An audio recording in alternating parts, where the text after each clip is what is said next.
creators of Relevant Magazine. This is the Relevant Podcast. I want you all the time, saying my nullify. It is Tuesday. It's March 31st. The year is 2020, I think. And you're listening to the Relevant Podcast. I'm your host, Tyler Huckabee. I'm here in Nashville, Tennessee. Meanwhile, down there in Orlando, Florida, he is under the impression that the year is actually 2022. It's our illustrious producer, Chandler Strang. Hello. And up there north in Loveland, Virginia, he has been operating as if it's 1920 for the last 35 years. It's our friend Jesse Carey. Hello. Jesse, I noticed a little delay in your usual sign on. Is this just trying out something new in quarantine, or? Yeah, I think everyone's just keeping it loose in quarantine. I think that's the secret here. Is you gotta mix up your routine a little. That's what I think it comes down to. It's when you get stuck in the same old routine.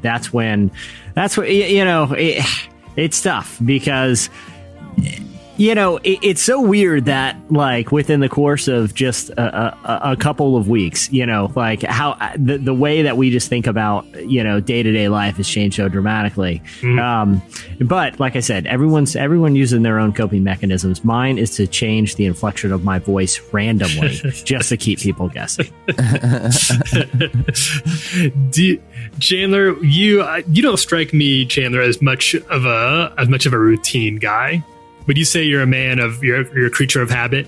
Yeah, no, I don't think so. I mean, at this point, yes, sure. It's becoming that way. But when I'm free to do my own thing, no, I don't think so.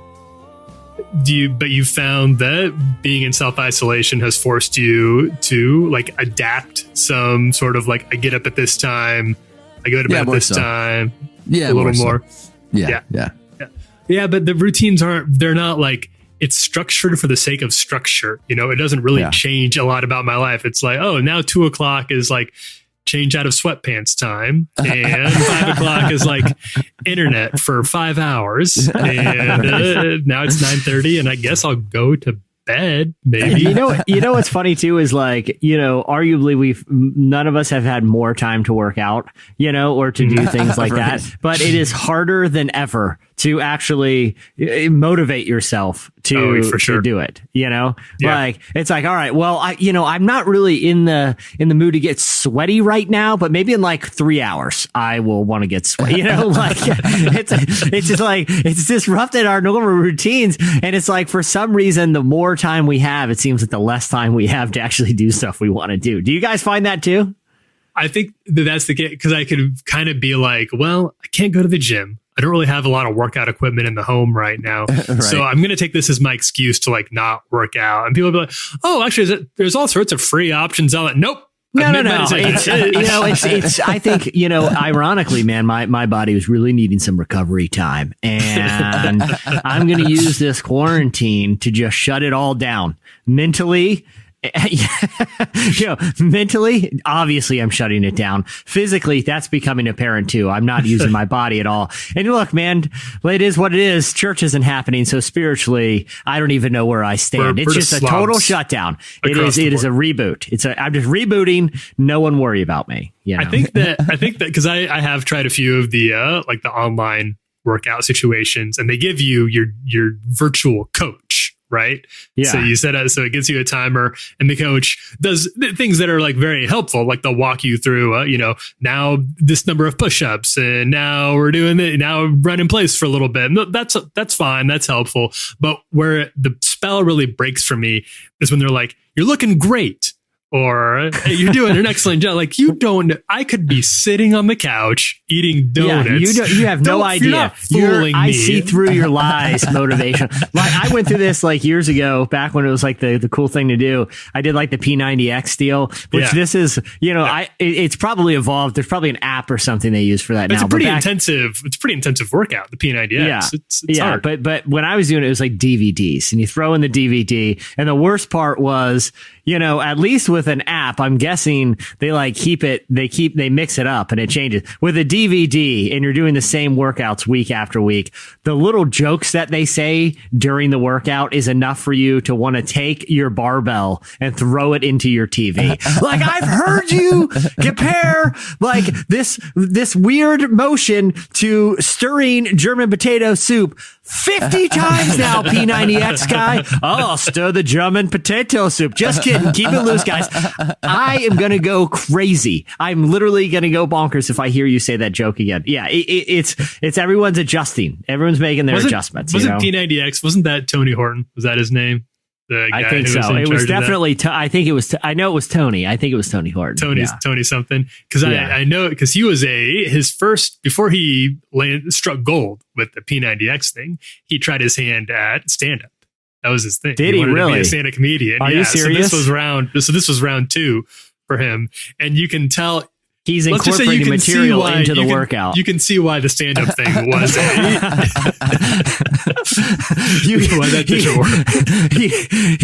it works a lot better, for him to be like a fitness instructor with lame jokes than to be a comedian that is in ridiculously good shape but still has lame jokes, Because bad stand-up material still plays okay if you're just supposed to be a physical trainer. But if you're supposed to be a stand-up comedian and those are the jokes you're working with, then you've time to find another role. And he did. And that's that's good. That's an inspiration in so many ways. Tony's an inspiration for what we should look like with our bodies and with our professional careers. We do have a lot going on this show today. We're joined by, this is going to be a lot of fun. We're joined by Drew Holcomb of Drew Holcomb and the Neighbors. And the reason I was actually really interested to talk to Drew is that he, like a lot of different musicians, has been using his time in self-isolation to do he's been putting out a cover a day. They're called kitchen covers. He and his wife, Ellie Holcomb, have been recording these and using that to raise money for musicians who are out of work. And it's been really, really good stuff. So I wanted to hear about that project and kind of how they're doing in self-isolation. So we had a great conversation about that. Can't wait to share that with you and to share some of those covers with you and tell you how you can get on board. If you've got nothing else going on, and you don't, you should be paying attention to some of Drew's music because it's really, really good. But before we get to that, we are going to take time for slices. We'll go to those right after the break. I'm within your goal, you whispering that it's over. To yourself, creeping up my shoulder.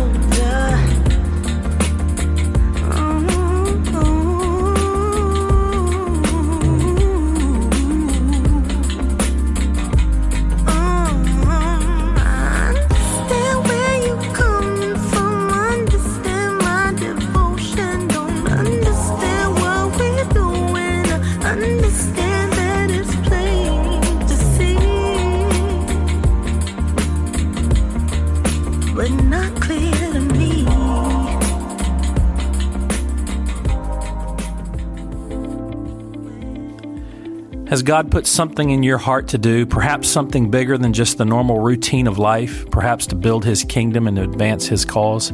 My name is Jamie Dew. I'm the president of New Orleans Seminary and Level College. I want to encourage you to join us at the Towel and Basin podcast, where we take up all issues related to the kingdom. Go to nobts.edu/podcasts. Hope to see you there.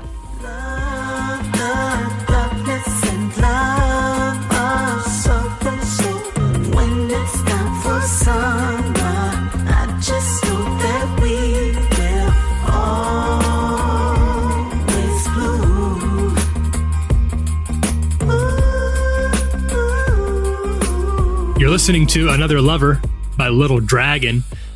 Beginning of the podcast, you heard Can't Do Much by Waxahachie. That felt appropriate for where we're at right now. Yeah, Can't do much. Yeah. And by the way, that's a great new album. The new. I've always liked Waxahachie, and I'm glad she's finally getting some. She's one of those who I've been, you have those bands who you've been following for a while, and it started out as kind of your personal secret, and they're starting to get a little more attention. Waxahachie is mine. She's been plugging away for a long time now, and she deserves the attention she's starting to get. Man, I'm still, my mind is still blown that Tony Horton, the P90X guy, was once a aspiring stand-up comedian. It's making me really want to go on like a deep dive. He's got to have YouTube videos, you know? Yeah. But like I can even see just from the places he went to, like the seedy little stand like comedy joints that he tried out his material at. Yeah, for sure. But I feel like here's a theory about comedians. I feel like Tony Horton, if anyone hasn't watched the P90X, they're basically like they're these intense like fitness videos. And Tony Horton, I mean, he not only looks like a fitness instructor, he looks like a better than average looking fitness instructor. Like, you know what I mean? He looks like, but I feel like he's too conventionally handsome and fit to be an effective stand-up comedian. I feel like stand-up comedians, they got to have something just a little off about, their style or their, you know what I mean? Like, I feel like when that's why like all the sitcoms about like, that are based on stand-ups, like I said, they got their own kind of look and twist. They're not like models out there. You think of like, King of Queens or Everybody Loves Raymond or Seinfeld. Those guys aren't like models like Tony Horton. I could see why it didn't work out for him. I think the best stand-up comedians, you have to be pretty humble. Like, and you have to be made humble. Like, it can't be like, oh, he's just like so nice, friendly, and handsome. And he's humble too. Like, that's not what we're talking about. You need society to have beaten you down a little bit. Yeah. To be a really effective stand-up comedian. If you're an Adonis like Tony Horton, I don't know what your material is. So anyway, guys, I'll tell you this. My biceps getting so big, it's hard to find the right t-shirts at Target. Am I wrong? Am I wrong here? What's the deal? I think that when you find a stand-up comedian who is like, let's talk, like, I'm a big fan of Mulaney. Everybody's a big fan of John Mulaney, right? He's like the stand-up comedian du jour right now. He's really good at what he does, but he's also like, he's a pretty normal looking dude. He's a good looking guy. He came from a fairly, it sounds like, well-off background, being raised like pretty normal life for most of his life, and then just got a gig on SNL, and now he's an extremely well-regarded stand-up comedian. It's like, what's the thing? Where's the pain that's really driving you right now? Because it's not apparent, but it's got to be there. And it's probably darker and sicker than we'd ever imagine. Yeah. Well, that's why I love like Nate Bargatze, because he like and he's been on the pod a couple times. So, and his Netflix specials are incredible. But the great thing about Nate is like there's no darkness to the material. It's just, you know what I mean? It's just like self-deprecating, I'm very lazy comedy, which I always enjoy. When comedy it's like Jim Gaffigan. There's no real darkness there. You know what I mean? It's just making fun of how lazy he is. And I think, for me, that's a totally acceptable form of comedy. Yeah, I do. I completely agree. Speaking of forms of comedy, Jesse, you gave me a little preview of the slice that you brought this week, and this is high comedy. So I do want to get to that. It's time for Slices. All right, Jesse, tell us this. I only caught little bits and pieces of this story, but I can't wait for you to deliver the entire thing, because this is a great moment in medical research history. So this comes to us from Australia, and from a man named Dr. Daniel Reardon. His name's Dr. Daniel Reardon. He's in his 20s, and he has a doctorate in astrophysics. Astrophysics. He's an astrophysicist by trade, and like everyone else, Dr. Reardon has been home lately, and he's not had a lot to do. He's had a lot of time on his hands. So, like a lot of people with time on his hands, he starts doing a little project. Everyone's, I feel like right now, it's undertaking projects, whether it's like a home thing, or it's like, that I'm going to do that puzzle that I got for Christmas that one year. I'm just going to, give that a shot, or, I'm going to take up drawing or art, or I'm going to learn an instrument. Well, sourdough. Everyone's got the sourdough starters, right? Dude, when did sourdough become such a thing? Like, we're going to come out of this, and I see nothing but on Instagram. Of bread. Yeah, surplus exactly. of bread. And can I talk real talk? And I don't mean to throw shade, because I have friends that are heavy into the sourdough thing. So do I. Sourdough is disgusting. It's the worst bread. It's literally sourdough, and it's disgusting. Why does someone want bread should not have a distinct flavor? Okay, let me just do a bread thing real quick, guys. Okay, when breads get too fancy, it forgets what the whole point of bread is. Bread is supposed to be a neutrally flavored, item that is solely meant so that you can jam a bunch of meat in your mouth and not get your hands dirty. Okay, that's why we have bread, to shove meat and sauce in there and not eat like a barbarian, because you don't just be handling meat with your hands. We're not cavemen. Okay. This isn't the prehistoric times. We want to still eat with our bare hands. We want to create a big mess everywhere. So that's why I use bread. It's supposed to be neutral flavor though, because the point of it is to hold meat. It's supposed to be spongy and taste like nothing. That's the whole point of bread. Once you start getting it sour, no, I don't do that. Once you put cinnamon and raisins, that's all. No. That's not the point. Okay. The point of the bread is very simple. What kind of sociopath goes to the bagel shop and orders a ham and cheese bagel and gets it on cinnamon raisin? I've seen people do that. Who are these sickos? There's a big problem here. I feel like the difference, but your last example there is just conflicting flavor profiles. You don't want a cinnamon raisin bagel with a ham and cheese sandwich. I get that, but you don't want a cinnamon raisin bagel. Period. Even if it just had some butter or something on it. You don't understand. That's not the point of bread. Okay. Bread, you can either fry it or you can cut it and jam meat in there. Okay. It's not meant to be a dessert. Okay. If you want something cinnamon raisin, get a muffin, Tyler. Okay. Don't put it in a bagel. No, stay in your lane, breads. That's what I'm saying. That's my problem here. Okay. When you turn bread into the primary thing, you're missing the point of bread. Bread is meant to be it's a dinner roll or it's something to put butter on. It's not meant to be the primary thing. We're getting our priorities messed up. That's my thing. Okay? How far do you take this? Because this would get really native, to the point of isolationism. Because they're do you feel this way about baguettes in the country of France? They've got all they do over there is traditional baguettes. Listen, the baguette thing is self-parody at this point. Okay, they're. I'm sorry, but it is. I'm sorry, but if I picture a Parisian, it's them riding around on a bicycle with a big baguette. What are they doing? So Chandler, have you ever gone to the store and just bought a giant 3 foot long baguette? I don't think so. In a paper sleeve. Okay, no. What would you even do with that, Tyler? You lived in Paris for months. Okay, I did. You buy a 1.5 foot long roll in a paper sleeve, and you just walk down the street with it. Would you just eat it I told you guys. We discussed this. You're telling me people actually start their day just by eating a loaf of bread that's the length of their forearm. That's how days start in Paris. It's not a parody. This is a real thing, and every day you just see people walking around with baguettes. Yes, including, and I was one of them. And you know what? It was delightful. But here's the thing. But here's what I don't understand. I know they have them. I've seen pictures. You've told me that people walk down the street with baguettes. Are they walking down the street just eating a giant hunk of bread? Yes. That's how you just spend your day. You just tear off a chunk of it. You just tear off a little chunk of it and you pop it in your mouth. Yeah. And eat bread. Chandler, you're with me. That's weird, right? If you saw someone, if you were walking down the street in any city and just saw someone just mowing down a huge hunk of bread, would you not think that's a little weird? You can be honest. Yeah, I mean, I'll tell you what's not weird if there was meat in the bread, because then you're like, oh, that's not a weirdo. That's not a weirdo. That's a guy eating a hoagie. It's kind of making me hungry. I think I'm going to pop in a Wawa. It's Hoagie Fest. I'm going to get myself a hoagie.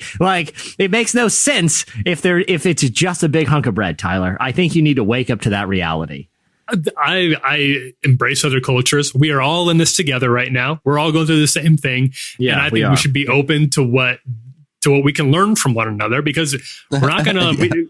It's a shared culture right now. Listen, shared society. We're tearing down the boundaries. I've got nothing to learn from that. I've got nothing to learn because I'm already eating the bread. It's just I've enhanced it by putting delicious meat in there. Okay, I feel like they should be learning from and thanking us for that. I'm sorry, Parisians. So where do you draw the line? But we have something called Subway. Okay, and let me tell you, you can walk in there, and 5 minutes later, you can walk out with a roll that I see them cooking. They pop that thing in that giant bread machine that morning. Yeah, I can. listen, this is how fresh that bread is. My shirt's going to smell like a Subway all day. I'm going to go up to people that evening if I had Subway for lunch. People are like, you go Subway today? Did you get a big sub? Yeah, because that like Jim Gaffigan calls like that bread exhaust just blasted me. Americans didn't invent the idea of baking the bread in front of, like, that's the thing that is in, if anything, America was late to the game on that because we were the ones who started we can't let them see how the sausage is made here. We better make this somewhere else, freeze it, ship it there, and then they can pay it because they don't want to see the dark side of this. France has nothing to hide. Never did. You can walk in there anytime day or night. You just see the dough. People are out there mixing it. And also they have these little things they're called pain au chocolat. You can walk where day or night and see people mixing dough? Just in the streets? People are just meeting dough. They're just walking down the street meeting dough. What do you mean you can see it day or night? No, into the bakeries, like through the windows. They got the big window. You can look in there. You see it like hanging up. There's some that they're waiting to put in. They've got them rising there in the sunshine. Too many carbs. Too fancy. Too many carbs. Too fancy. Too many carbs. It's just not right. That's a different. That's a new. No, it's the goalposts are moving. Goalposts on roller skates. I don't even know how we started talking about. Oh, I remember. Dr. Daniel Reardon. He's been home and he hasn't been on a sourdough kick because he's not a weirdo that is convincing himself that sour bread is good. Okay. That's like, hey, let's have a nice glass of sour milk. It's like, no. That's going to make you ill because it's disgusting. Oh, you know what's worse than a bland hunk of just regular bread is making it gross and sour. Okay. So, Dr. Reardon is home and he wasn't deluding himself to thinking that sour bread's good. Instead, he tried to use his scientific skills and abilities to make a device that would prevent people from touching their face. That's the big, they're saying that's a big problem right now is, the coronavirus is topically very contagious. So if you get it on, so like say you touch a doorknob or something that could possibly have the virus on it, and then you touch your face, a lot of people have unfortunately become infected that way. And so, all the health experts are recommending that you do everything you can to not touch your face. Very good advice. But unfortunately, it's kind of an involuntary thing for a lot of people. A lot of people touch their face without even thinking about touching their face. Yeah. So Dr. Reardon's like, what if I use my science abilities to come up with a device that will warn people when they're about to touch their face, and we'll remind them, hey, this isn't a good idea. Well, things went horribly wrong. And I'm going to read a couple lines from a brilliantly written piece from The Guardian Australia, about what recently transpired with our good friend, the astrophysicist. Here's a quote. I have some electronic equipment, but really no experience or expertise building circuits or things. First off, let's stop there. Yeah, I love that he has electronic equipment that he doesn't know what it does and has no experience using. But he's like, now's the time to come up with a dangerous mask that is going to go right on directly on people's face. He said, I had a part that detects magnetic fields.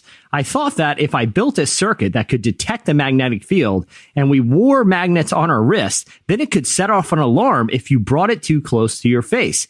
A bit of boredom and isolation made me think of that. Okay, not exactly a bad idea. Okay, it sounds a little overly complicated, like creating a magnetic field around your face and that would trigger a warning if your metal bracelet gets close. Seems pretty elaborate for what he was trying to accomplish, but I can see where his head's at. The problem is, it had the exact opposite effect because once again, he's an astrophysicist and not an electronic engineer. He says, I accidentally invented a necklace that buzzes continuously unless you move your hand close to your face. It did the exact opposite. It's buzzing all the time unless you're touching your face. So at this point, his experiment is going awry. And he realizes that his machine, if he unleashed it on humanity, would actually do far, far more harm than good. But listen, he's been dabbling all day and he's got a lot of fun magnets just sitting around, right? So the experiment was a huge failure. But that's okay. I got some fun magnets to play with. Somehow this astrophysicist who has a doctorate degree in astrophysics ended up deciding I will just spend the afternoon playing with the magnets. Shortly thereafter, they became horribly stuck up his nose. Here is some quotes. After scrapping the idea of the mask, I was still a bit bored playing with the magnets. It's the same logic as clipping pegs to your ears. I clipped them to my earlobes and then clipped them to my nostrils, and things went downhill pretty quickly when I clipped the magnets to the other nostril. I'm going to keep reading the story. Reardon said he placed 2 magnets inside his nostrils and 2 on the outside. When he removed the magnets from the outside of his nose, the 2 inside stuck together. Unfortunately, the researcher then attempted to use his remaining magnets to remove them. So he's got a couple magnets jammed up his nose. Who hasn't been there? You know what his solution was to get them out? Maybe I can jam some more magnets up there. Okay. At this point, the idea is to send a rescue magnet up there to get the other. Okay. Exactly. Maybe if I send a stronger magnet up there, it just pushes it further, pulls it down. Like when you lose a chip in the salsa. And you're like, okay, I got to get a stronger chip out. Yeah, and that one breaks. That one breaks 3 layers into the 5-layer down. Exactly. And then you just got a big mess. So he said, at this point, my partner who works at the hospital was laughing at me. I was trying to pull them out, but there is a ridge at the bottom of my nose that it can't get past. Yeah, we understand. We all have noses and we don't jam magnets up there for that very reason. After struggling for 20 minutes, I decided to Google the problem and found an article about an 11-year-old boy who had the same problem. The solution in that was, anyone guess? More magnets. To put on the outside to offset the pull from the ones inside. Okay, seems like if this 11-year-old kid figured out, this astrophysicist would have no problem. Continue with this quote. As I was pulling downwards to try and remove the magnets, they clipped onto each other and I lost my grip. And those 2 magnets ended up in my left nostril while the other one was in my right. At this point, I ran out of magnets. Okay. At this point, he's just got a bunch of magnets up there. He keeps inadvertently jamming more magnets up his nose. Before attending the hospital, Reardon attempted to use pliers to pull them out. You know what the problem was? They were made of metal and they became magnetized by the magnets inside his nose. The final quotes, every time I brought the pliers close to my nose, the entire nose would shift towards the pliers and then the pliers would stick to the magnet. It was a bit painful at this point. How strong are these magnets, man? Yeah, that's what kind of magnets are? So these are not kitchen. I've lost count of how many. Yeah. And I've lost count of how many are up his nose at this point. You know, like I know there was the initial magnets, then there were the rescue magnets, and then there are the magnets on the outside, and then there's the pliers, which themselves became giant magnets. He said, he finally says, my partner took me to the hospital that she works at because she wanted all her colleagues to laugh at me. The doctors thought it was quite funny, making comments like, "This is an injury due to self-isolation and boredom." Hey, listen, all that to say, if you're in there bored, tinkering around, don't resort to seeing what happens if you stick random things up your nose. If it can happen to an astrophysicist, if an astrophysicist is going to be that bored, imagine with the average person. You know, I feel like this is a tough life lesson for everyone listening. I think this is a really important point because boredom can breed a lot of different things in all of us. Right. But we're all changed people because of this. And that boredom can be fueled for really good things and positive things, or it can go, as we've learned, it can go really awry. And don't let boredom be the reason that hospitals are already jam-packed as it is. You know, they're stretched thin. They don't have time to be worrying about somebody with magnets up their nose. And this is an astrophysicist. I shudder to think of what people less intelligent than this doctor could get up to in the coming weeks as boredom pushes us to try new, even more creative ways to kill time that might end up killing ourselves. I've seen like the most elaborate, like random Rube Goldberg machines that people have just built around their house on Instagram. We have entered in the greatest golden age of Instagram of all time, because there are so many people, especially people who are like, you know, in the Gen Z demographic who kind of, you know, making they're basically, that generation is the Martin Scorsese of like TikTok videos. You know what I mean? You can give a Gen Z kid a phone and say, make the most compelling 15-second video you've ever seen. And suddenly, you know, they're making Oscar level, you know, art. Yeah. They're basic art. I've seen like videos from like some 20-year-old kid in a dorm room that has more special effects than a Christopher Nolan video, and it's a 15-second TikTok clip. Like, it's very impressive, But I will say this: a lot of people are spending their time making very cool videos for TikTok and Instagram, and I applaud it. I love just killing time, seeing how what random bored people are doing with their time and their phones. It is truly the golden age of random Instagram videos. Absolutely. And that dovetails nicely into the slice that I want to bring this week, which is a pretty short story, but hopefully a longer conversation around it, because I have some thoughts and I want to get you guys' feedback on these. Okay. So I'm going to start with last night. Elton John hosted a charity event for COVID-19. Elton John, consistently one of the most charitable celebrities in the game. He's always towards the top of the list. He gives away millions and millions of dollars every year. It's very admirable. And he hosted a concert series from YouTube last night with just his celebrity pals around the world signing on from their kitchens or where, their roller coasters. Celebrities have very interesting houses. We've talked about this a little bit in recent weeks, and they will do a live performance of a song of theirs, right? And raise money that way. And that money's going to COVID-19 relief. Very cool. Really admirable. The one that got the most attention, and you all might have seen it getting passed around today. Did you see the Backstreet Boys? No, I didn't. So Elton John did the impossible. He reunited the Backstreet Boys from the comfort of their own individual homes to do "I Want It That Way Again." And it's spectacular entertainment. We'll play a clip. We'll play a clip of that. And I want to stress, when you listen to this clip, this is not the studio version. This is not, these guys weren't in there with their mics. This was all done via their laptops at home, unable to hear each other. And here's how they sounded. Who knows how many years on? At least 30 years on from "I Want It That Way," right? Or 25. Yeah. Let's say 25 years on from 25. From "I Want It That Way." Don't wanna hear you say nothing but a heartache. Ain't nothing but a mistake. I never wanna hear you say, oh yeah, I want it that way. Tell me why. No, not gonna lie, that sounded like it could be straight off of TRL with Carson Daly, right? On a random afternoon, after school. That was TRL. Unbelievable. That was TRL. Unbelievable. Stuff. They're talented guys. They're talented guys in this song. But here's what I think is really interesting. I'm just going to go through. This is just a random sampling. I'm not editing it. A random sampling of comments about this from Twitter. The responses and replies to this video. Okay. First up. It's beautiful. 2 smiley face emojis. This is exactly what I needed. That's BuzzFeed official. This is exactly what I needed. I will never be over Backstreet Boys performing "I Want It That Way" from their homes last night. That was Sony's official. That's Sony's verified account. This is a language I don't know, but it looks positive. I'm going to go with my gut. It looks fine. So everybody's very into this, right?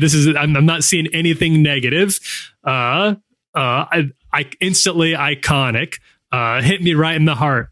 Why am I crying? All right. So this is good. People are liking this. Okay. What? Why, when the Backstreet Boys do this, are they lauded as internet heroes? And yet not 10 days ago, when Gal Gadot rounded up her celebrity friends for the exact same thing, doing John Lennon's "Imagine" from their homes for a song that is probably of the same quality in terms of actual substance to it. Why were they blasted as like the problem, like the indicative heart of how far off celebrities are missing the mark and how out of touch they are? What is the difference between these two videos that has prompted two diametrically opposite reactions despite being effectively the same thing? Tyler, it concerns me you're even asking this question. It really, really does. Because you could ask me right now. Listen, and I was never like a Backstreet Boys fan. You know what I mean? But but listen, they're an iconic boy band. And even if you're listening, Chandler, you're a DJ, right? And prior to the pandemic, you would DJ at various nightlife spots on the weekends, correct? Yeah. And your DJing session are mainly comprised of choosing different songs to kind of go with the ebb and flow of the night. You know what's going to bring the room up. You know what's going to mellow it out. You know how to send people home, right? So you got to have that. Let me ask you this. If you throw on an old school banger, and even if people are into it ironically, if you throw on a Backstreet Boys jam, what happens at the bar that night? It goes up. It does. People respond to throwbacks for sure. Exactly, because people have nostalgia for it. You know what people don't have nostalgia for? This is John Lennon. John Lennon is the throwback. And I'm sorry. Listen, maybe if it was the Beatles performing the song, different response. And two, you know what's not preachy at all and not pretentious at all? Any Backstreet Boys song ever. You know what's super pretentious? John Lennon. And Imagine. You know what? I saw a Larry the Cable Guy take this morning. Okay, Larry the Cable Guy, and on this topic, and he's like, right now is not the time that I want to sing the lyric "Imagine there's no heaven." No, this is the one time I want to imagine there's a heaven. I don't want my super rich celebrities that I enjoy them using their talents in the field of like acting and comedy to sing for me from their mansions about, how destructive wealth is. Okay. Yes. Like there's no irony in that. At least the Backstreet Boys are to have a degree of self-awareness of their career. Like there was nothing that's not, they're not taking themselves super seriously because because the song doesn't mean anything. Yeah, exactly. So you're saying, but there's no non-serious way to sing John Lennon's Imagine. It's like singing The Sound of Silence by Simon and Garfunkel. It's just not a fun song. You know what I mean? Like, there's no way that you could do it ironically or with any sense of fun, much less with people who aren't singers. Listen, I'm not going to just like jump on them because I know what they were attempting to do, but I feel like it was a spectacular failure, and that's okay. You know what I mean? But if you're asking me why the reason one works and one doesn't, I think that's it. I think the lack of self-awareness and like, it's literally no one asked for that. If you were to ask people on the street, hey, well, you want to hear the Backstreet Boys like perform one of their hits from me? Like, yeah, heck yeah. You want to hear a bunch of random celebrities sing a John Lennon song? People are like, no, not at all. I definitely don't. I think you're onto something. I think you're onto something here. I can understand the Backstreet Boys don't seem to think they're doing anybody any special favors beyond just this is a nice song that everybody liked a few decades ago. We're going to do it again right now and people will like it. Whereas getting a bunch of celebrities together to sing Imagine in different keys, which is a major strike against it. It sounded bad. But do you think that prompts the universe, how universally diametrically opposed these two reactions are? Because we're talking a not insignificant, but not huge difference in the attitudes going into these that has prompted incredibly different, worlds apart responses. Yeah, I mean, I think there's a lot of factors that go into it. And mainly, like, part of it is like, if it was, look, like, let's say it's Gal Gadot, right? She's, I think most people know her for her role in Wonder Woman. She's an incredible actress. If she were to go on and say, I'm going to make a video of me doing like, a cool fight scene from Wonder Woman, or if I'm going to do a dramatic reading of some script, people be like, cool, because she's an actress. You know what I mean? Like if Will Ferrell, who's in that video, was like, hey, I'm going to make like a Funny or Die style video that reminds people about the importance of social distancing, right? People would be like, oh, that sounds great. I would love to watch that. The problem is it's the cross genre thing. It's just like if the Backstreet Boys said, hey, we're going to make a video and do a dramatic reading of a little play that we wrote that will teach you the value of social distancing. No one would want to see that. It's more about picking your lane and staying in that than trying to just do something weird that nobody wants. Yeah, I guess that's true. I can accept the fact that that there's some level of just being aware enough to know, like, what do people want from me right now at this, like, what are people looking for? What do my resources make me uniquely equipped to offer at this time. Like, there's a reason that nobody wants you and me, Jesse, to like get out our guitars and do Oasis covers online, because they wouldn't. That's their loss. They don't know what they're missing. But I understand it's not what they want. Listen, if they wanted to hear us do Oasis covers, then I would gladly provide that. But I feel like my services are better utilized by riffing on how disgusting sourdough bread is. I know my lane. It's as simple as that. Okay. Well, I think that I feel like we're on the same page. I do applaud, and I feel like the ball is now in other bands who've broken up. So the ball's in their court to try to do their own. Like Dave Grohl did a whole kitchen concert this week, and Dave Grohl, the Foo Fighters, he did a whole unplugged. Oh yeah, that's true, and it was pretty cool too. Yeah, it was super cool. I didn't mind it. Cool. Yeah, I wonder if they would like, because they're so like we mentioned Oasis. Those guys famously hate each other. Can't be in the same room together. Now they don't have to be, and they can still get together. This could be a good opportunity to do a. Let's bring back a lot. There's a huge opportunity for a lot of stars of yesteryear. You have the ears of the world. We're all sitting around our phones all day with nothing to do. It's getting so desperate that some of the world's greatest minds are jamming magnets up their nose. Please, if you are an artist from the 90s or 2000s that we haven't heard from for a while, we'd love to hear from you. Put something out there. You could save another scientist from doing weird experiments on his face and ending up in the hospital. I feel like if you're Chumbawamba or like the Verve Pipe out there, then you have a duty to help save our scientists. Put some, if I haven't heard the song "The Freshman" in a long time. If that band, if the Verve Pipe or was it Verve Pipe or was it Verve? I can't remember. Either way, just put an old cover out and they will get shared along. And you don't know the scientists you're going to save from doing terrible things to themselves out of boredom.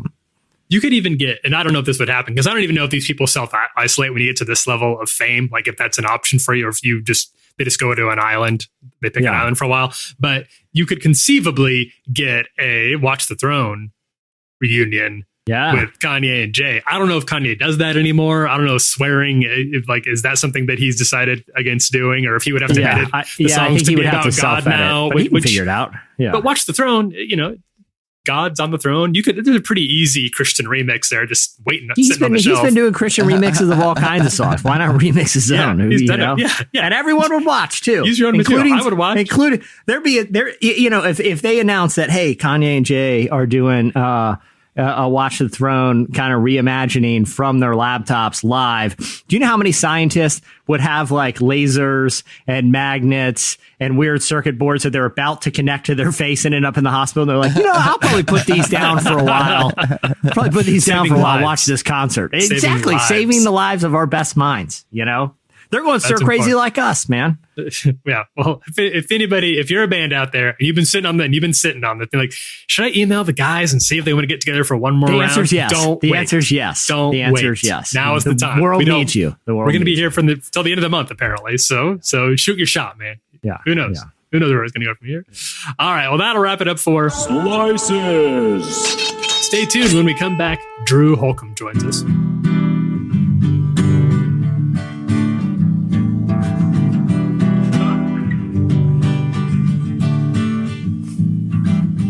Today is gonna be the gonna throw it back to you. By now, you should somehow realize what you gotta do.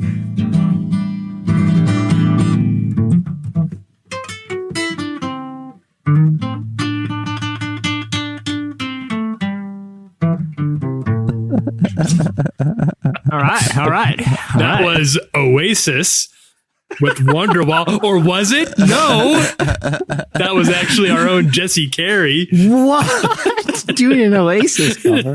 doing Oasis's Wonderwall.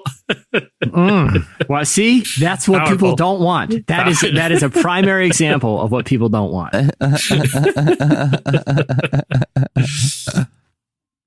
Okay, well, with that lead in, I think we just hit a new low point in this podcast. None of us are immune to quarantine brain. It's coming for all of us sooner or later. A new low. There's something interfering with your happiness or preventing you from achieving your goals. BetterHelp Online Counseling is there for you. Now you can connect with your professional counselor in a safe and private online environment. It's so convenient. You can get help on your own time and at your own pace. You can schedule secure video or phone sessions, plus chat and text with your therapist. Licensed professional counselors are available who are specialized in depression, anxiety, sleep issues, grief, family issues, and more. BetterHelp has 3,000 licensed therapists across all 50 states. And of course, if you're not happy with your counselor for any reason, you can request a new one at any time, and everything you share is confidential. We've said this before. This partnership with BetterHelp actually came up a few months ago, but it was, I think, really, really fortunate. We feel very blessed to be able to have this service and be able to offer it to relevant listeners right now at a time when we all need exactly what BetterHelp is offering right now. That there's just never been a better time to have access to virtual counseling, which is what BetterHelp can provide. And I really do hope if you've been thinking about it, if you've been on the fence about getting a counselor, don't wait. Don't wait. This is a great service. And I think you will see a real marked improvement in your mental health, which is probably taking a toll on all of us right now in ways that we may not necessarily even be cognizant of. And a counselor can really help you with that. It's a truly affordable option. Relevant podcast listeners get 10% off their first month with the discount code RELEVANT. So go ahead and get started today. Go to betterhelp.com/relevant. You just fill out a questionnaire. You help them assess your needs, and you get matched with a counselor that you'll love. That's betterhelp.com/relevant. Drew Holcomb and the Neighbors is an Americana band from Memphis and East Nashville in Tennessee. The band was formed in 2006 by Drew. I got to talk to him about quarantine season. He's been doing these, I've really enjoyed him, what he's calling kitchen covers. He and his wife, Ellie, have been every night getting together on YouTube and Instagram Live to do another cover of a song. And they're using that to help raise money for out-of-work musicians. So I want to talk to him a little bit about how the music scene is dealing with being in quarantine right now.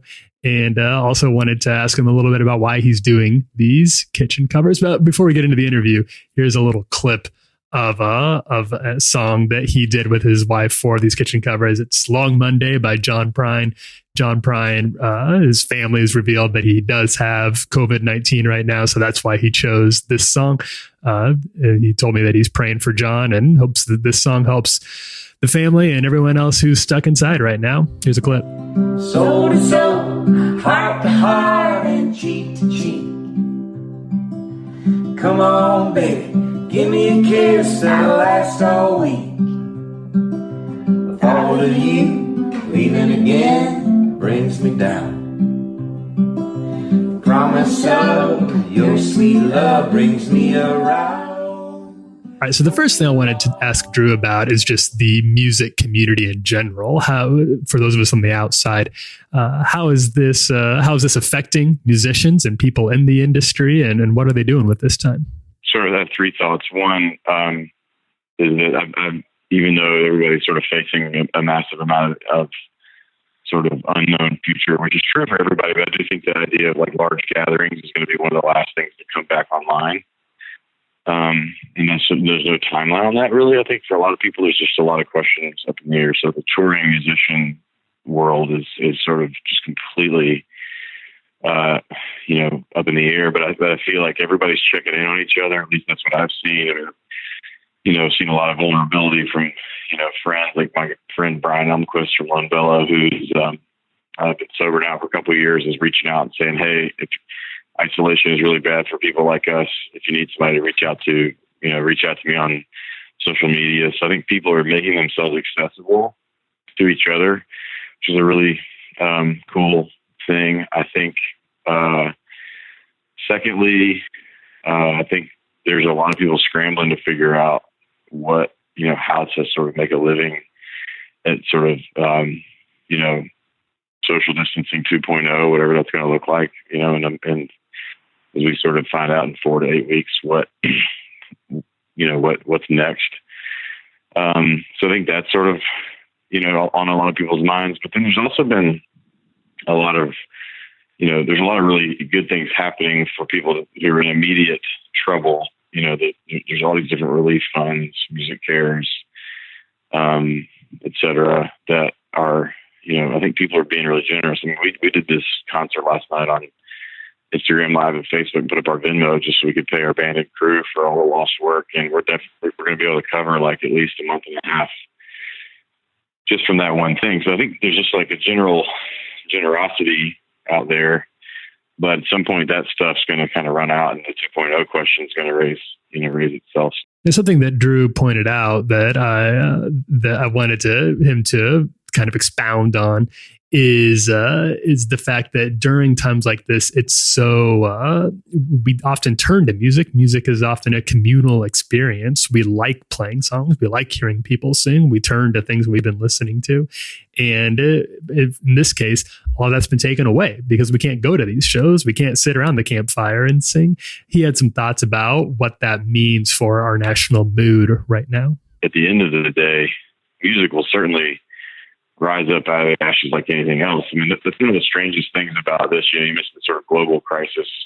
When there is like any sort of major crisis, when I look back to 2008 and 2009, look back to 9/11, the things that people like to do in those crises are, church, sports, restaurants and bars, live music. I mean, and those four healing balms that sort of been taken away temporarily. I mean, obviously there's music on the internet, and that's definitely happening. And it's a thing, but it's not quite the same. But it's something. It's not it's not a 0, but it's certainly not 100.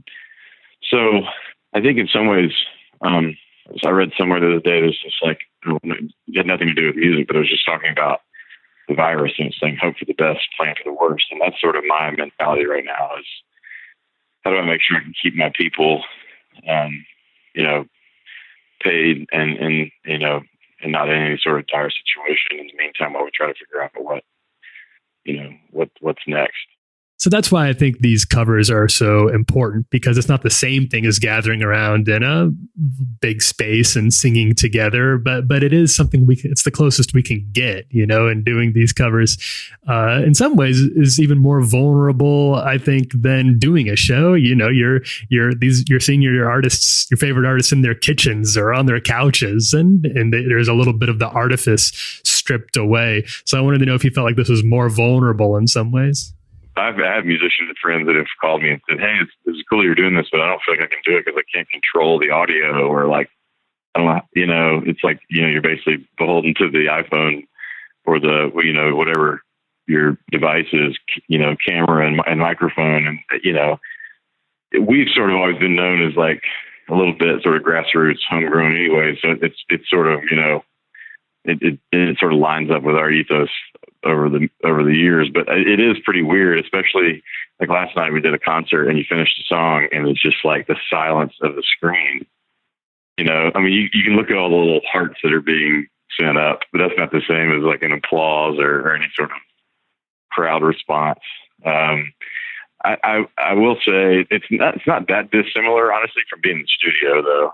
That's one of the strange things about being in the studio is you like have this performance and then it's just like sort of silent.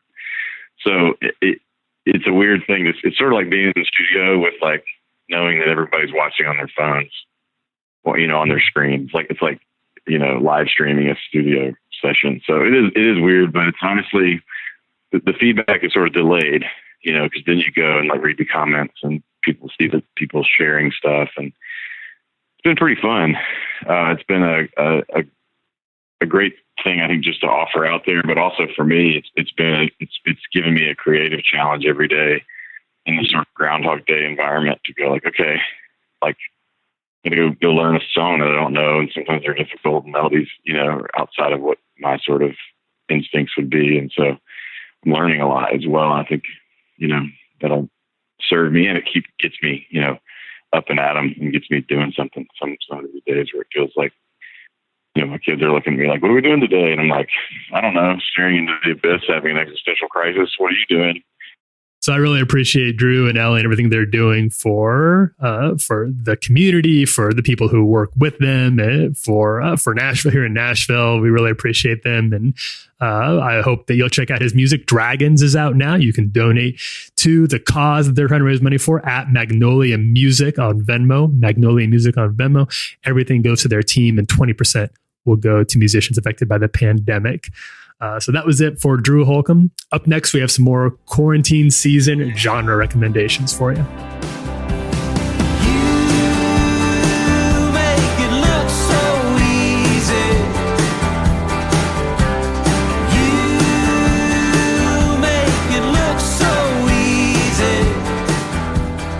Distractions are a familiar occurrence in our day-to-day lives, and they seem to be more frequent when it comes to our faith lives.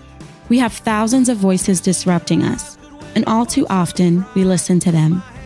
We are content with a Christian-branded life, yet miss out on what we were created for, knowing God intimately. In his new book, The Sacred Chase, Keith Adamson encourages us to pursue God regardless of where we've been or where we are.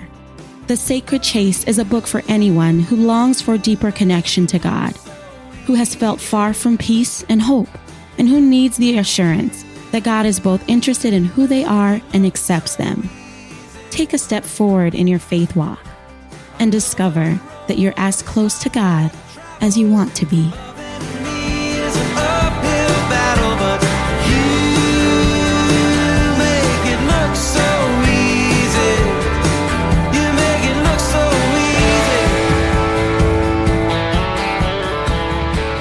You're listening to Make It Look So Easy by today's guest, Drew Holcomb and the Neighbors. All right. During this time of self-quarantine, Jesse, you and I have been trying to offer some tips for people who are looking for what to watch. You can be paralyzed by the options out there. So we're out here trying to help people know if you're looking for something, if you're just scrolling through Netflix, can't decide what to watch. Here's some things that we like. And this week we decided to pick genres. Each of us picked a genre to go with. Jesse, you said you were going to recommend some action movies, non-superhero category. That's right. So grown-up action. That's right. That's right. I picked five. I picked 5 action movies that don't have superheroes. Here's the thing. The great thing about action movies is, to me, it's the best form of movie escapism. Like, everyone likes to laugh at a comedy, right? You know, their dramas are good, you know, but to me, there's nothing as like lighthearted as like a good action movie. You know what I mean? Like, it takes you into another world. It has lots of kind of emotional ups and downs. There's nothing like a good action movie. So I'm going to real quick give you 5. You've probably seen at least 3 of these. You probably have already seen. So 2 of these might be new to you, but 3 of them are very rewatchable. And I did my picks, Tyler. I stuck to stuff that is currently available on Netflix for people. Okay. They've already. I'm by this point, and after Prop's appearance last week, they've already finished Tiger King, and now they need some action movie recommendations. Sure. First off, a recent addition to Netflix. What I personally think is Christopher Nolan's best movie, Inception. You've probably seen Inception, but it's probably been a while since you've seen Inception. The movie holds up really well. Tyler, I know are you a big you're a pretty big Christopher Nolan fan. I do. Yeah, I like him. And I think Inception is one of his best. Yeah, I think this shows it has all the things that Christopher Nolan does well, which are on full display, which he does really well, like non-special effects driven effects, you know, like he doesn't like a lot of CGI. He likes stunts to be performed in the real world. That you see that a lot in like the Dark Knight franchise. But this one too, where the cool scenes where like Joseph Gordon-Levitt is running around the spinning room, you know, a lot of the dream sequences use natural effects. Super great movie. Still holds up, still fun to watch. And you can, like any Christopher Nolan movie, the more times you watch it, the more you pick up on little things that you didn't see the first time. Okay. The second one is what is, I consider one of the, like, Adam McKay's sort of forgotten blockbuster. Adam McKay, who originally kind of got his start on SNL, done a lot of stuff. Most of his big early movies were the stuff with Will Ferrell, like Anchorman and Talladega Nights, Step Brothers. But he's gone on to become actually a pretty important filmmaker. You know, he did The Big Short. He did Vice. He's working on one about Elizabeth Holmes called Bad Blood. You know, he's become like a weirdly important filmmaker considering his start. But one of the blockbusters that I feel like didn't really get a lot of credit, but actually is a really fun action buddy cop movie that still holds up is Will Ferrell and Mark Wahlberg's The Other Guys. Tyler, have you seen The Other Guys? Yeah, it's great. Where do you feel for people that haven't seen it and that need a little sell? Because a lot of people are going to hear Will Ferrell and Mark Wahlberg and be like, I don't know if I'm into that as an action movie. Tyler, do you think that holds up as sort of a really as a rewatchable action buddy comedy? I think it's very rare, and because it was like well received when it came out, well reviewed and all of that, but it's not like you said, it's just not up there with the rest of his in terms of how people talk about it. But really rewatchable, and the Will Ferrell Mark Wahlberg dynamic is excellent.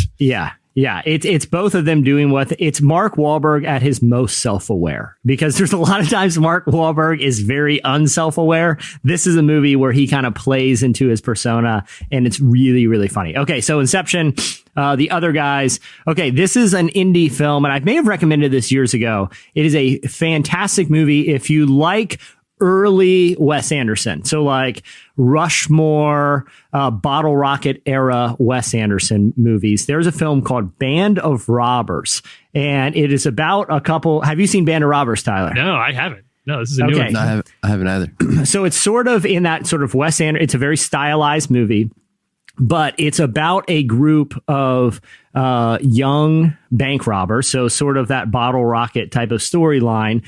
That plan a heist, but it's actually based on contemporary interpretations of characters from Mark Twain novels. So the two primary characters in the film are based on Tom Sawyer and Huckleberry Finn. So imagine taking Tom Sawyer and Huck Finn and putting them in a contemporary bank heist movie that has sort of the style of a Wes Anderson film. That's what you have with Band of Robbers, a really fun, cool movie, and really unlike anything else on Netflix. Very high concept, like I said, kind of taking from the Mark Twain thing, but also the style and story. It's a really fun movie. It's called Band of Robbers. So The Other Guys, Band of Robbers, Inception. The other one, this is going to be a controversial pick, and I don't care because I loved it, and I'm going to make the recommendation. It was a Netflix original that kind of landed like a lead balloon when it came out. But the trailer, when it was released last year, I hadn't been that excited about a new movie in a while, because it definitely played its like 80s action vibe right on its sleeve. You knew this was going to be a movie that, could have come out in like the Die Hard era, except it takes itself way more seriously. The movie is Triple Frontier, starring Oscar Isaac, Ben Affleck. It's got a really great cast. Tyler, did you see Triple Frontier? I did. But on your recommendation, I watched Triple Frontier. And give it a ranking. Don't protect my feelings. 3 out of 5 stars. It didn't do a ton to me. Didn't do a ton for me. Straightforward.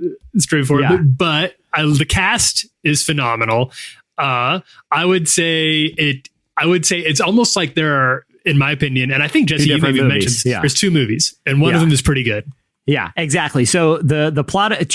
Chandler, have you seen Triple Frontier? No. Okay, so here's the plot of the movie. Ben Affleck and Oscar Isaac are joined by a couple of their old special forces buddies. These guys are all retired from the military now, but decide to undertake their own sort of black ops mission where they are going to steal all the money from a Central American drug lord by raiding his jungle compound and performing a 5-man heist. What a plot. What a plot. And if the movie would have stopped after the heist was over, then it would have been an awesome heist movie. But Tyler, like you said, after the heist is completed, there's basically another full movie. It's a very long movie. You can stop watching it after the heist, but it's actually a lot of fun. You can watch the whole thing. For an action movie, it actually has a lot on its mind. Now, how it executes that commentary is up for debate, but there's a lot of commentary about greed, about war profiteering, about using violence for good. Interesting movie, kind of flew under the radar, called Triple Frontier. And finally, my final pick, it's mainly because it's peak Nicolas Cage. I feel like if you ever need a reminder of how fun Nicolas Cage can be when he wants to have a lot of fun, and you can actually watch this one if you have kids, because it believe it or not, it is a Disney movie, is National Treasure. I mean, it's guilty popcorn fun, but that's peak Nicolas Cage. And I apologize to no one for recommending National Treasure. All right. So I decided to go, instead of action movies, I decided to go the spooky route. The elevated horror movies. Because I think a lot of people still kind of think of, when they think of horror movies, they think of like the Saw franchise or Hostel or the movies that we don't necessarily on this platform recommend.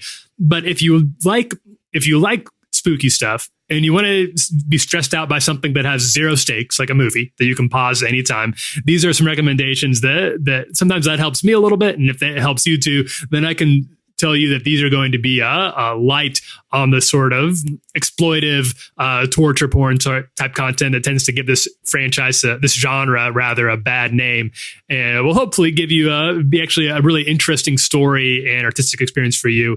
Anyway, we're going to start with one of my favorites, a 2000 Spanish movie called The Orphanage. It was produced by Guillermo del Toro, directed by a guy by the name of J.A. Bayona. It's often confused for a movie called The Orphan, which is an American movie. That's not what I'm talking about. This is and I'm not a fan of that movie. This one, The Orphanage, is about a woman who grew up as an orphan, was adopted out of an orphanage, and goes back with her family as an adult to try to restart the old orphanage, take it over, so she can help other kids have the same experience that she did, a positive experience. Obviously, things go awry in this home that is not super suitable for young children, orphans or otherwise, and it ends up being a really interesting story, in my opinion, about parenthood and about the lengths that especially moms will go for their kids. What I like about this one is how much it subverts the trope of how women are used in horror movies, which especially in the past, it's gotten a lot better recently, but in the past has usually been as, just bait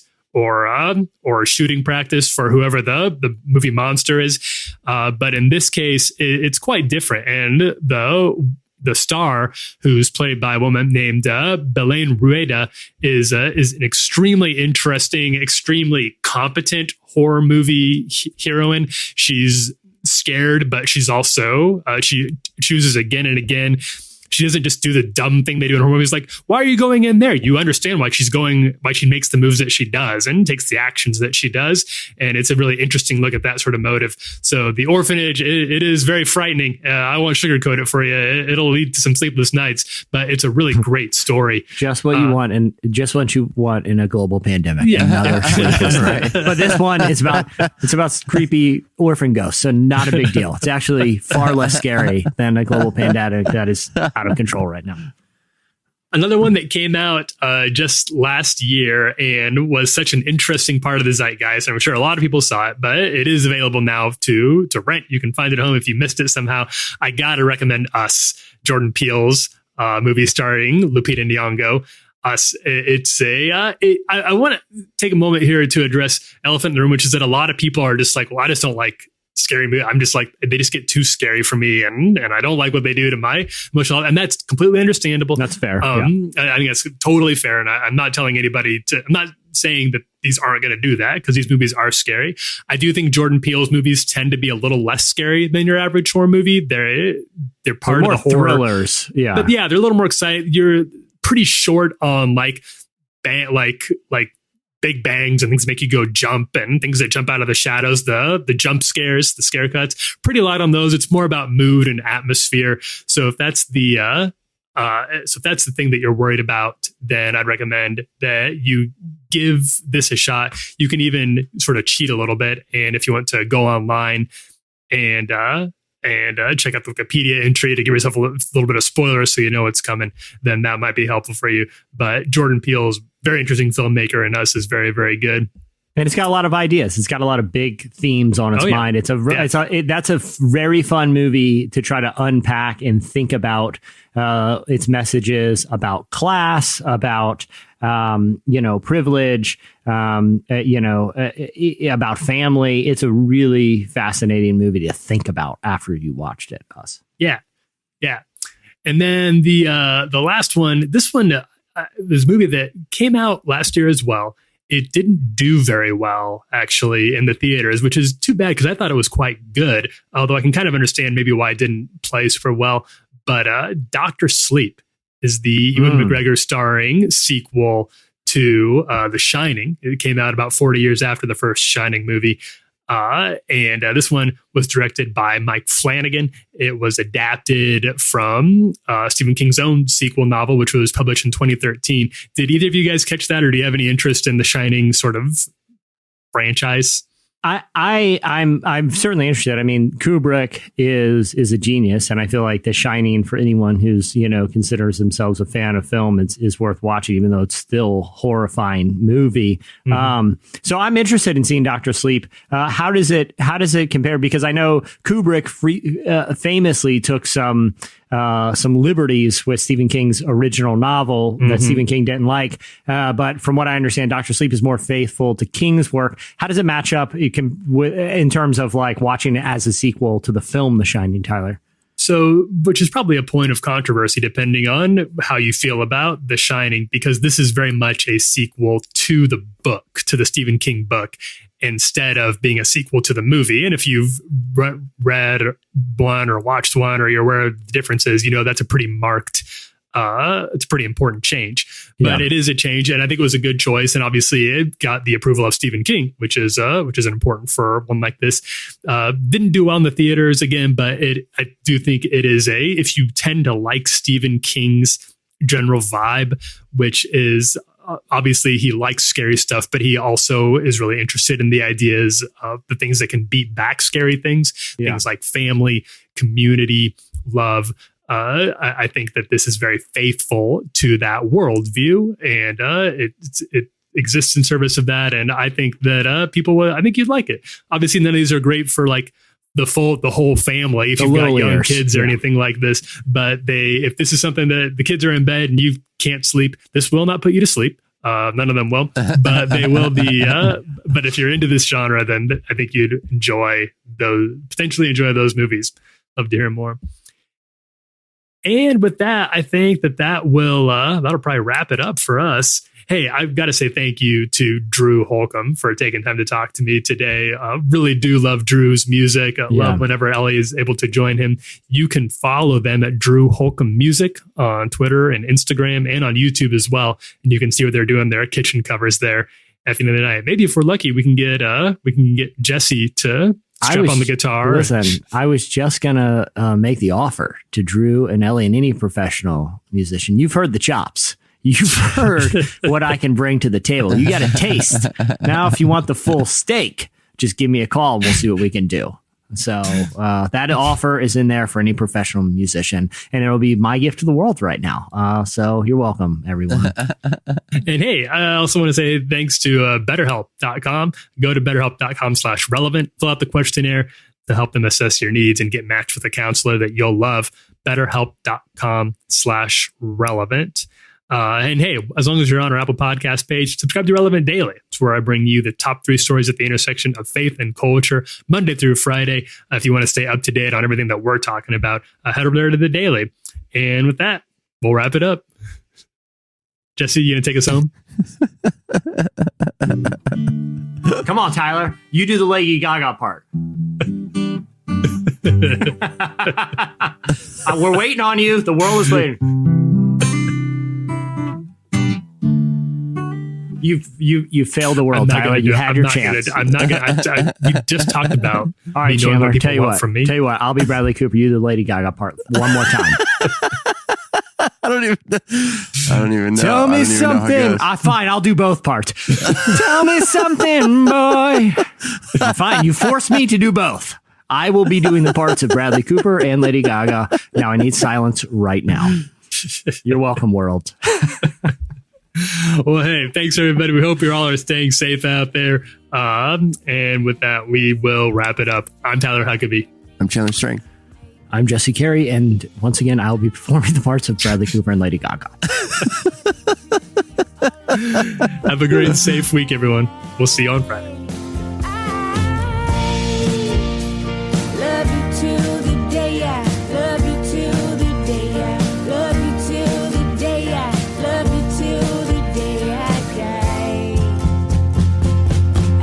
It don't matter what. Thank you for listening to the Relevant Podcast. If you like what you heard, be sure to leave us a review on iTunes. Check out other shows from the Relevant Podcast Network in the podcast section at relevantmagazine.com. And while you're there, browse exclusive podcast merchandise at our online store. Make sure to subscribe to Relevant Magazine. Info is available at relevantmagazine.com/subscribe.